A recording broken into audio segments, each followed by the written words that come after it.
కర్ణాటక సరిహద్దు ప్రాంతంలో ఉండే తెలుగు రైతులకు అత్యంత ఇష్టమైన చట్నీ ఒకటి ఈరోజు దాని యొక్క తయారీ విధానం అయితే నేను ఈరోజు ఈ వీడియోలో చూపించబోతున్నా. ఈ చట్నీ తయారీ విధానం కేవలం మీ దగ్గర 10 నిమిషాలు టైం ఉన్నా కూడా సరిపోద్ది.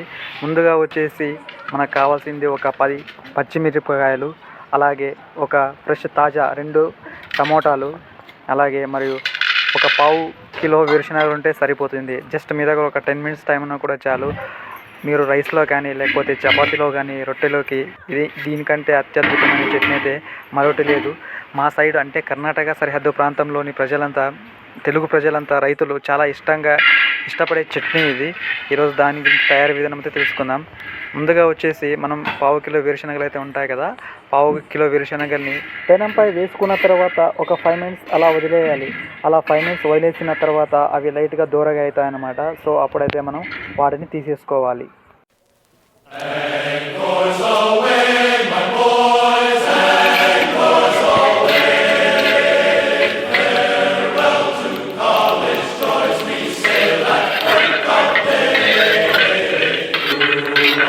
తరువాత ఒక 10 పచ్చిమిర్చిని తీసుకొని పెనంపై వేసుకొని వాటిని కూడా లైట్గా ఒక 5 మినిట్స్ దూరగా చేసుకోవాలి.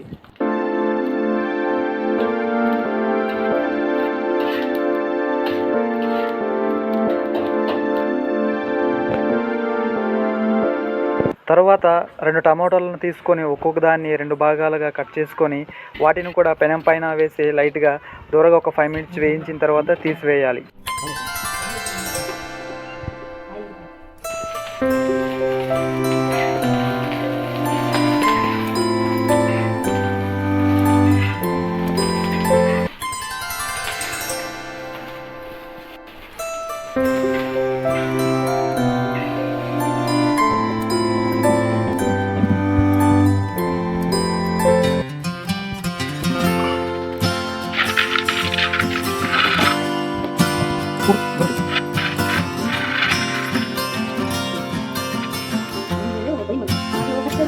తర్వాత వేరుశనగల్ని తీసుకొని మిక్సీలోకి వేసేసి మరీ మెత్తగా కాకుండా జస్ట్ మీడియంగా చేసుకుంటే సరిపోతుంది.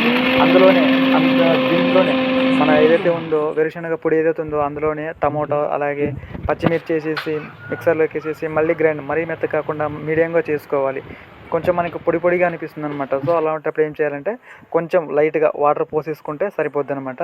సో ఫైనల్ అయితే మన చట్నీ అయితే రెడీ అయిపోతుంది అనమాట.